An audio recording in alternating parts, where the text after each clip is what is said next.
Hi there, my name is Katie, and I want to talk about how babies grow.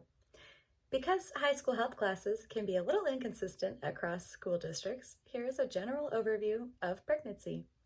Male gametes, the sperm, will combine with female gametes, an egg, and attach to the inner lining of the female's uterus. Though it might make sense to deem this as the first moment of pregnancy, it's actually measured by the first day of one's most recent menstrual period. The timeline of pregnancy is broken up into 3 trimesters, generally lasting up to 40 weeks. During the first trimester, the fertilized egg will grow from about a 1/4 inch long up to 4 inches long. Around week 5, the placenta begins to form.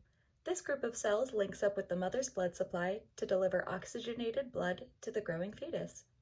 In the second trimester, the fetus will grow up to about 14 inches long and will receive most of its development in terms of bones, muscles, and nerves.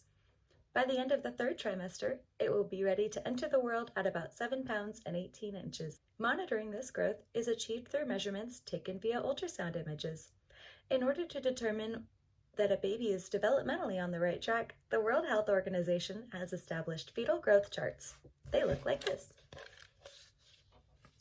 Along the side here, you can see estimated fetal weight measured in grams across gestational age measured in weeks. Growth velocity, the slope of this graph, is dependent upon common measurements of the fetus that estimate the fetal weight. For the World Health Organization, the data used to create these graphs came from women in 10 different countries to ensure that the data was diversified. The statistical model of quantile regression was used to find the median measurements of the fetus's abdominal circumference, femur length, and head circumference. From these measurements, a medical professional can determine if the growing baby is within a healthy range. Being in a given percentile means that the values being observed are above the general trend.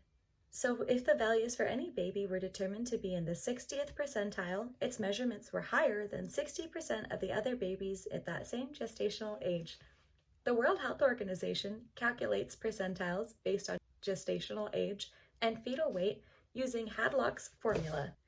Hadlock's formula is log base 10 of the fetal weight is equal to 1.326 minus 0.0036 multiplied by the measurements for femur length and abdominal circumference plus 0.0107 multiplied by the measurements for head circumference added to 0.0438 multiplied by, again, the abdominal circumference, and then at the very end adding 0.58 times the femur length.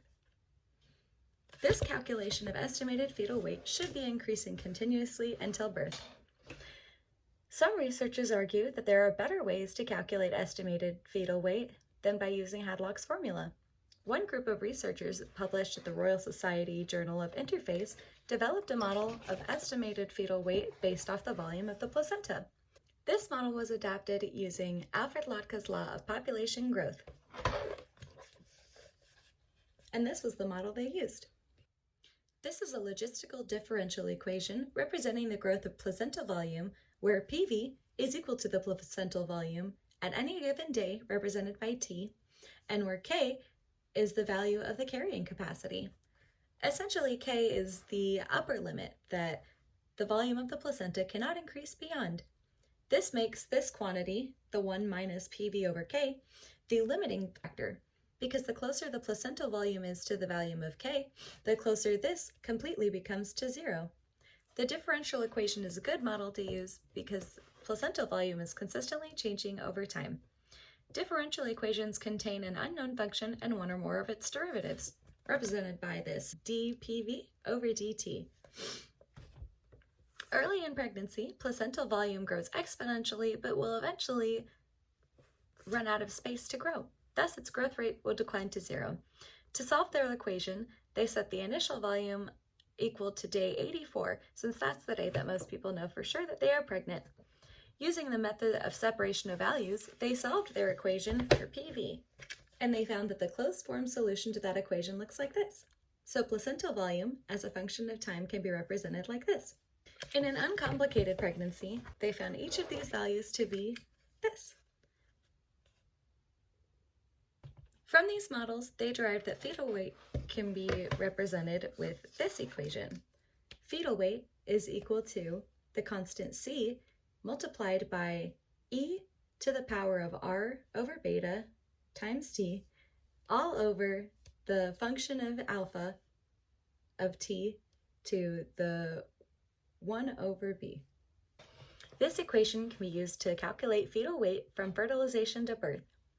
While these models are both very different, they can both be used to detect pregnancy complications and risk. According to the Center for Disease Control, in 2019, infant mortality was 5.6 deaths per 1,000 live births, which was the third largest ratio across other OECD countries. The 5 leading causes of infant mortality, according to the CDC, are 1. Birth defects, 2. Preterm births and low birth weight, 3. Injuries such as suffocation, 4. Sudden infant death syndrome, and 5.